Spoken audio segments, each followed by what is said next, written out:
дар яке аз деҳаҳои дурдасти Тоҷикистон субҳ медамад ва як рӯзи нави пур аз шебу фароз оғоз меёбад. ин минтақа ки дар 250 километр ҷанубтар аз шаҳри Душанбе наздик ба марзи ҷумҳурии Узбекистон ва дар баландиҳои аз 300-350 то 1750 метр аз сатҳи баҳр ҷойгир аст, бо табиати хос ва манзараҳои камназири худ моро ба як рӯзи пур аз кашфиёт даъват мекард. ҳавои софу офтобии ин рӯз бо боди сабуки саҳроӣ ҳамроҳ шуда фазоро пур аз тароват карда буд ва мо аллакай бо шавқи зиёд ба ин саёҳат омода будем. роҳи мо аз ҳамин гардиши деҳаи Султонободи ҷамоати деҳоти Пахтаободи ноҳияи шаҳри Туз оғоз ёфт. роҳе ки аз ду тараф бо дарахтони сарсабзи тут ва хонаҳои деҳа иҳота шуда мисли як дарвозаи табиӣ моро ба сӯи саҳрои васеъ роҳнамоӣ мекард.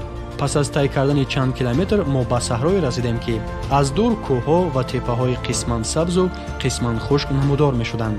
роҳи минбаъда роҳи хоку регист ва нақлиёти ҳарҷогарди мо бо маром аз миёни роҳҳои ноҳамвору печдарпечи саҳро пеш мерафт.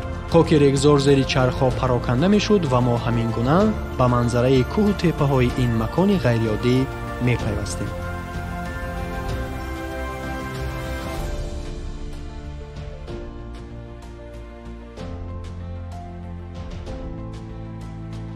дар болои яке аз теппаҳои сабз чанд нафар аз сокинони деҳаи Султонободро дидем ки бо истироҳату фароғат машғул буданд.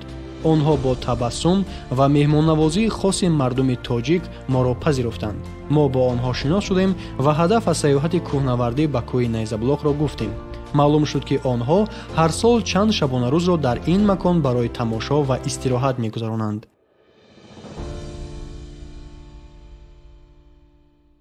иҷада ай кӯҳта мор ҳаста, юқа калонис ҳаст, ҳамиҷа гур ҳаста, ҳамиҷа камта болота хукам дора миёя гокоҳ миёя. ҳоп ҳамиҷа кавам ҳаста, бисёр кав бисёр ҳамиҷа ай кӯҳ ҳамиҷа омадӣ бачи ҳар гӯшт дора ҳамиҷа ҳар гӯсфандам дора. ҳозир ҷопона ҳамиҷа истодагӣ як моҳ пас мерава айдоқ тарафи Душанбе Варзоб тарафи чия мерава регар хисор мерава. я 10 рӯз омода мегирам ҳамиҷа меистимо хонаи ман ҳамиҷада ҳама болотак мебирам дам мегирам истироҳат мекунам чахчах мекунам ҳамааш ҳозир ҳамсинфҳо қат омодагиман. я моҳта 3 бар меоем ҳамиҷа гарм шудаги ай берунда ҳокуне мешудаст.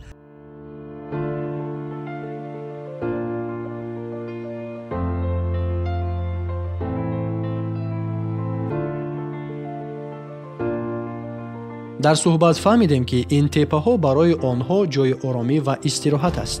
онҳо гуфтанд ки Найзаблоқ аз замонҳои пеш барои мардуми маҳаллӣ бо аҳамият будааст.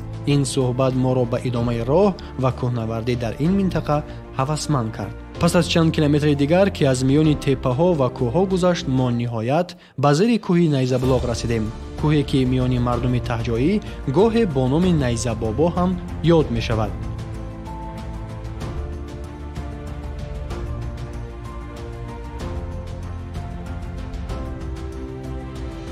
дар гирду атроф рамаи гӯсфандон ба чашм мерасид ки дар ин мавсим даҳмардаҳо онҳоро барои 2-3 моҳ ба ин саҳро меоранд. садои пуршури барраҳо аз дур ба гӯш мерасид ва ин овоз бо садои шамоли сабук як оҳанги табиӣ дилнишин эҷод мекард. мо аз ин манзара ба ваҷд омадем.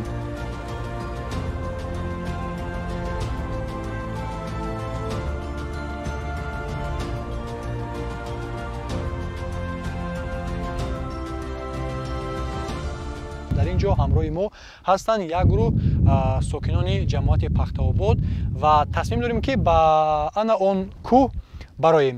ин мавзеъ миёни сокинони таҳҷоӣ бештар бо номи Найзаблоқ машҳур аст ва инак мо ба роҳ мебароем.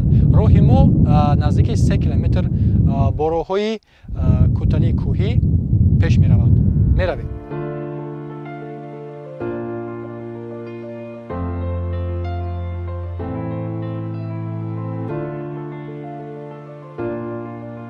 чун ҳадафи барнома тарғиби саёҳати дохилӣ ва муаррифии маконҳои нави сайёҳии Тоҷикистон аст, мо дар оғози роҳ бо ҳамроҳонамон 5 нафар аз сокинони ҷамоати деҳоти Пахтаобод машғулияти фаҳмондадиҳӣ гузаронидем. ба онҳо чӣ гуна истифода бурдани асбобҳои кӯҳнавардӣ, хусусан асодастҳои сайёҳиро нишон додем. фаҳмондем ки сайёҳати кӯҳӣ на фақат як варзиш, балки роҳи истироҳати равонӣ ва қавӣ кардани бадан мебошад. онҳо бо шавқ гӯш мекарданд ва мо эҳсос мекардем ки ин сайёҳат барояшон як имкони мувофиқ барои кашфи зодгоҳашон хоҳад буд. роҳи пиёдагардии мо аз болои теппаҳои сабзпӯш оғоз ёфт. аз ин ҷо дар баландии 600 метр аз сатҳи баҳр хатсайри мо ба сӯи баландии 1000 метраи кӯҳи Найзаблоқ тӯл мекашид. роҳе ки беш аз 2 километрро дар бар мегирад ва пур аз пасту баландиҳо ва кӯталиҳои душвор аст. ин роҳ бо манзараҳои фаррохи саҳроӣ ки гоҳ бо қисматҳои сарсабзу зард омехта мешуд, моро ба як сайёҳати пур аз эҳсосот мебурд. бояд гуфт ки чунин сайёҳатҳои кӯҳӣ ки маконҳои ношинохтаи Тоҷикистонро муаррифӣ мекунанд, на фақат барои тавонмандии ҷисмонӣ, балки барои пайвандии амиқ бо табиат ва кашфи ганҷинаҳои пинҳонмондаи кишвар бо аҳамиятанд. дар ин роҳи ҷои сабзпӯшу ҷои хушку холӣ гоҳи ҳашароти хурди саҳроӣ ва хазандаҳои тезҳаракат монанди калтакалосҳо ба чашм мерасиданд ки зуд ба зери сангҳо пинҳон мешуданд. дар тамоми тӯли роҳ калтакалосҳо ки яке аз хазандаҳои маъмулии минтақаҳои биёбонист, гӯё моро ҳамроҳӣ мекарда бошанд, ҳар вақт мушоҳида мекардем. тавре маълум мешавад, дар ин минтақа ҳайвоноти гуногун маскун ҳастанд. дар роҳ баъзе сангҳои табиӣ ғайриоддӣ таваҷҷӯҳи моро ба худ мекашид.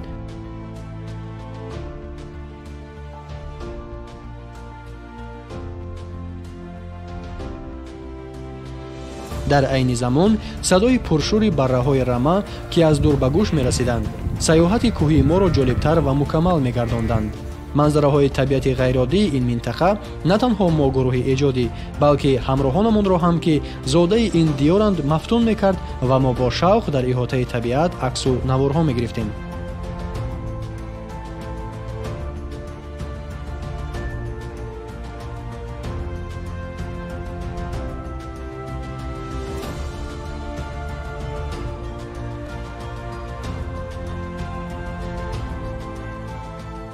аз роҳи асосии деҳат то ҳаминҷа Найзаблоқа 10 километр мебошад.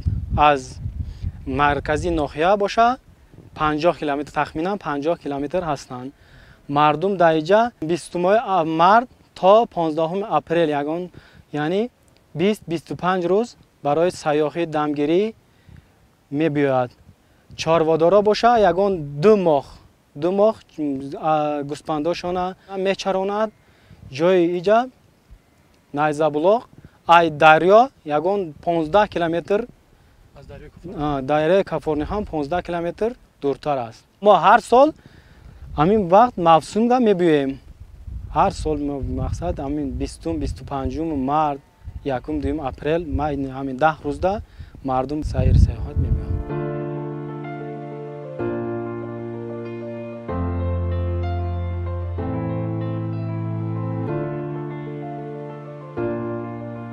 пас аз чанде роҳгардӣ ва гузаштан аз кӯталии навбатӣ ба ҳамвории теппае расидем ки манзарааш дилкушо буд. аз ин ҷо саҳрои васеъ бо теппаҳои атроф ба чашм мерасид. як фазои кушод ки сабзаҳои наврӯстаи он бо сангҳои ғайриоддӣ ороиш ёфта буданд. ин сангҳо ки шаклҳои гуногун доштанд, гӯё аз таърихи бузурги ин кӯҳҳо ҳикоят мекарданд. маъмулан кӯҳҳои ҷавон баландтар ва кӯҳҳои кӯҳна паст мешаванд, зеро дар тӯли садҳо миллион сол сохти геологии кӯҳҳо вайрон шуда ба тадриҷ паст мешаванд, вале ҳамоно баръакси теппаҳо дорои қулла, сатҳу нишебии ҳамвор ва қабатҳои дамидаи сангин ҳастанд. калимаи Найзаблоқ аз ду ҷуз найза ва блоқ иборат аст. найза аслиҳаи қадимаи нуктез мебошад. маънои блоқ бошад ҷорӣ шудан, шоридан ё ҷои шорида истода ки манзур аз он чашма аст, яъне кӯҳе ки аз болояш об бо тезӣ ба поён ҷорӣ мешавад. ин роҳҳо барои Абдураҳмон як ҷузъи зиндагианд. аз хурдӣ дар ин кӯҳҳо гаштааст ва ҳар манзара барояш ошност. садои рама ва шамоли серуни ин ҷо ӯро ба ёди хотираҳои гузашта мебарад. роҳҳои душвор барояш осонанд, чун дилу ҷонаш ба онҳо пайванд аст. дар ҳаминҷа дар як сол 2 бор 3 бор меоем. қатъи ҳамкурсо, ҳамсинфо, қатъи ҳамкишлоқо, мана дигар ҳамкишлоқоро овардагиам имрӯз. бисёр манзараи хуб ва беҳтарин аст. оилавӣ шудам, одамо мебиёяд, сокинони ноҳияи шаҳри Туз. дар ҳаминҷа алафтҳои гуногун бисёр ҳастанд, паррандаҳои бисёр гуногун дорад дар ҳаминҷа. мо як бор омада будем чанд рӯзо пеш қати ҳамсинфамон ҷурамон қати дар ҳаминҷа як шаб монда будем. дар ҳаминҷа як шаб хоб кардем. Дар ҳамон шаб дар ҳаминҷа гург дидем, дар свите чи машина қати дидем. ай дур 2 моҳ 1.5 моҳ дар ҳаминҷа барои саёҳат кардан, барои дам гирифтан бисёр каса мебиёд.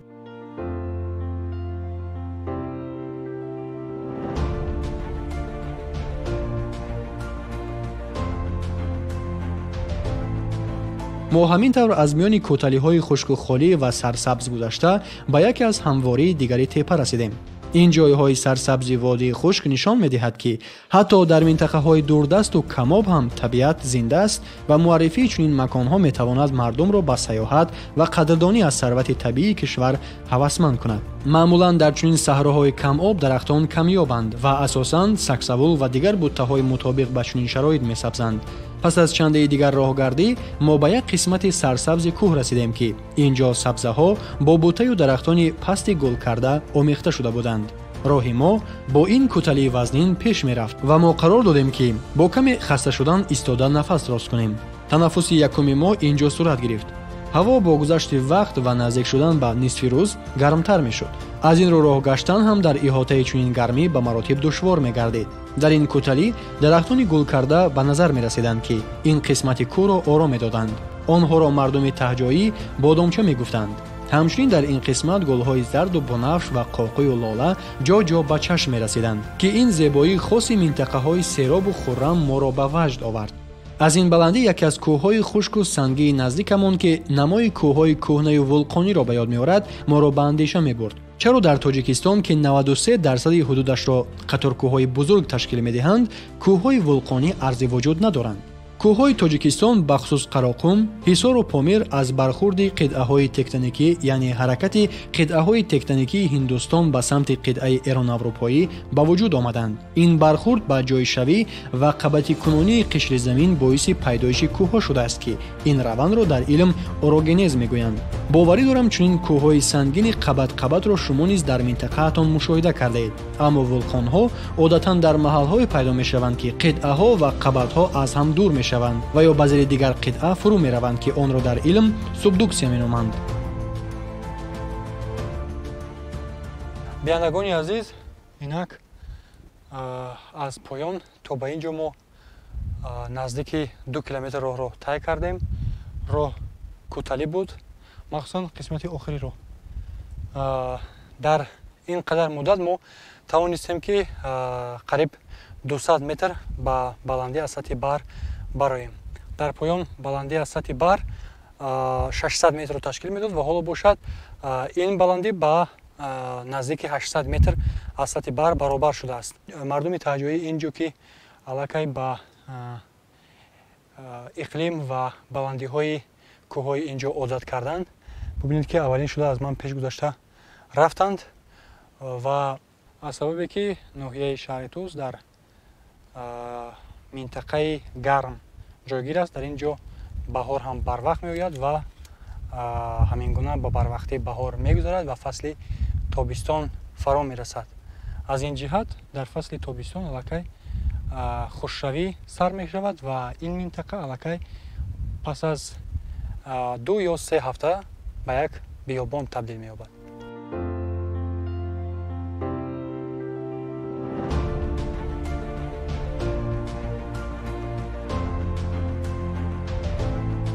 пас аз 1.5 соати роҳгардӣ мо ба як майдони ҳамвори кӯҳ расидем ки аз як тараф манзараи саҳрои васеъ ва аз тарафи дигар теппаҳои сабзпӯш аз он намоён буд.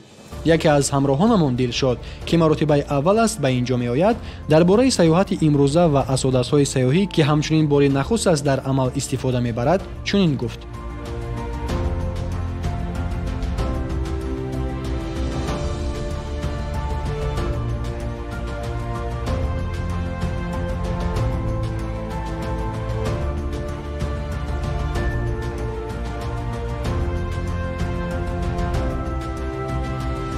пештар ҳамин дигар шаҳрҳо районҳо ман ноҳияи шаҳртузам қати рафиқо дӯсто тамошо мекардам, истироҳат мекардам. ҳамин рӯз ҳамин ҷо омадам, дӯсто даъват карданд. яким бора минтақа омадам асадосте сайохи сода бурдестам хела хуб будас ра гаштан хела фойда дора мион дар намекуна поча дар намекуна диси барабар сабук мегалта ра гаштан об боша оба мамахи спокойно гузашта мешавад чуқурудам баландадам бурамадан хела осон будас баҳорда дӯстони азиз бироин кӯҳ ба обу ҳавош тоза нафас кашиам ҳама тарафа баъзе ба хушрӯ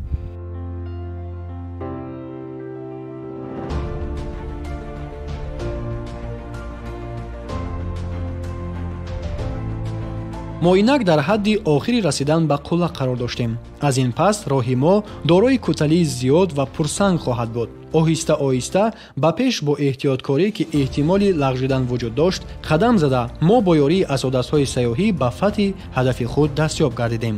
ниҳоят пас аз 3 соат мо ба қуллаи кӯҳи найзабулоқ расидем.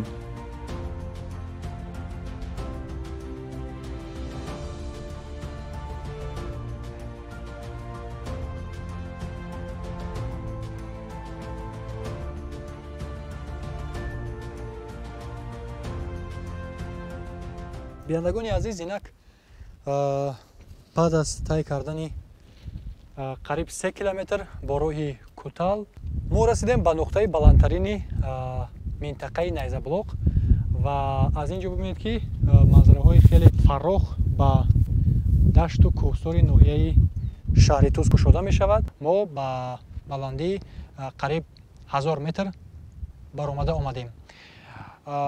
ин ҷо бошад як каме истироҳат мекунем ва пасон боз бармегардем ба деҳаи султонободи ноҳияи шаҳри Туз.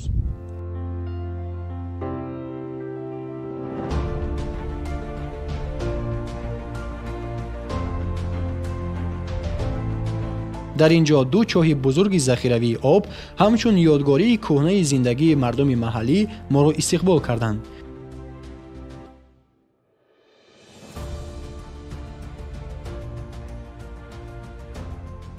мо имрӯз омадем инҷо ҷой ном дошт Найзабулоқ. мо имрӯз омада дидем ки инҷо чандин сола пеш об барои истифодаи рамаи гӯсфандо будааст. и чандин сола пеш истифода мебурдааст. инҷо аз дарёи Кафорнихон аз 15 километр об ба тариқи насос оварда шудааст. инҷо об захира шуда ба гирди атрофи инҷа будагии гӯсфандо ба ёрдами қуврхо тақсим мекарданд. ҳозир бошад дар инҷо моҳҳои март апрел гӯсфандора мечаронанд. дар ҳамин ду моҳ ба трактор об оварда ба онҳо об медиҳанд. пас аз ин донистанҳо маълум мешавад ки ин кӯҳро беҳуда Найзабулоқ намегуфтанд, чун воқеан ҳам об дар ин чоҳҳо захира шуда баъдан тавассути ин қубурҳо обаш аз ин баландӣ бо тезӣ ба поён ба саҳрои васеъ ҷорӣ мешавад. аз ин баландии ниҳоӣ манзараҳои гирду атроф бо тамоми шаҳомат намоён мегарданд. дар поён заминҳои фаррохи ноҳияи шаҳри Туз то ба он кӯҳҳои баландтар тӯл мекашанд ва дар он ҷо ҳудуди заминҳои ноҳияи шаҳри Тузу ниҳоятан сарзамини ҷумҳурии Тоҷикистон поён меёбад. мо дар минтақаи назди сарҳадӣ қарор дорем ва агар ин кӯҳҳо намебуданд, шояд то он ҷое ки чашм мерасид, гӯшаҳои дури он тарафи сарҳадро ҳам тамошо мекардем. дар ду паҳлӯи дигар моро ҳамоно ҳудуди ноҳияҳои шаҳри Туз, Қубодиён ва Носири Хусрав иҳота кардааст. ҳамроҳонамон аз дидани зодгоҳашон аз чунин баландӣ ба ваҷд омада аксу навораҳои хотиравӣ гирифтанд. ҳамин тавр пас аз чанде каме поинтар фаромада ин ҷои мувофиқро барои истироҳат ва тановули хӯроки нисфирӯзӣ интихоб кардем. ҳама пас аз чунин сафари кӯҳгардӣ бо иштиҳо будем. ҳавои тозаи кӯҳӣ ва оромии атроф ки гоҳе онро ҳамоно садои рамаҳои аз мо дурбуда пурра мекард, ин лаҳзаҳоро ба як хотираи ширин табдил медод. тановули хӯрок зери осмони софу кабуд ва садои ханда бо боди серуни кӯҳсор як оҳанги хуш эҷод мекард. пас аз истироҳат мо бо роҳи дигар ба фаромадан аз кӯҳ шурӯъ кардем. рӯз бегоҳ мешуд. роҳи нишеб осонтар буд, вале теппаҳои сабзпӯшу зарду холӣ ва сангҳои пароканда ҳамоно моро ҳамроҳӣ мекарданд. мо суҳбаткунон аз тамошои дигар гӯшаҳои роҳи кӯҳӣ ҳаловат бурда поин мефаромадем. ҳама шоду масрур будем.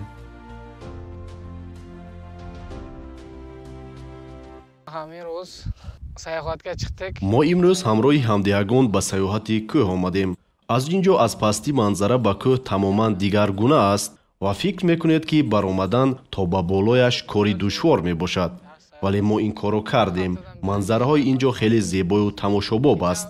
ҳафтаи гузашта мо ба кӯҳҳои ноҳияи қубодиён ҳамроҳи дӯстону рафиқон сайёҳат рафта будем. манзараҳои он ҷо ҳам ба ман бисёр писанд омад. дар талу теппаҳо гулҳои зиёд рӯида буданд. ҳама ҷо сабз буд ба мисли ин минтақа. сайёҳати имрӯза ҳамроҳи ҳамдиҳагон ба кӯҳ ва тамошои табиат хеле хуб гузашт. ба ҳама тамошобинони телевизиони сайёҳӣ ва ҳунарҳои мардумӣ ва мардуми Тоҷикистон тавсия медиҳам ки ба сайёҳати кӯҳ раванд. дил дар домани кӯҳу теппаҳои сарсабз ҳузур пайдо мекунад. ҳама тавсия қиламан ки инзар тамошо. роҳи бозгашт на кам аз роҳи баромад ба кӯҳ пур аз таассурот буд. ҳар яке аз мо аз ин сайёҳат чизе бардошт кардем. пайвандӣ бо табиат, озмоиши қувват ва ҳаяҷони кашфи дубора. кӯҳи Найзабулоқ бо теппаҳои сабзпӯш, роҳҳои пур аз зебоӣ ва манзараҳои фаррохаш моро ба як сайёҳати пур аз ҳиссиёт бурд. ин кӯҳнавардӣ на фақат як озмоиши ҷисмонӣ, балки як кашфи амиқи табиат ва зиндагии мардуми маҳаллӣ буд. мо аз ин роҳ бо дилҳои пур аз шодӣ ва хоҳиши бозгашт ба кӯҳҳои дигар баргаштем. сайёҳатҳои монанди ин ба минтақаҳои дурдаст на фақат як имкони истироҳат, балки роҳи муаррифии ганҷинаҳои пинҳонмондаи Тоҷикистон ва тарбияи эҳтиром ба табиатанд.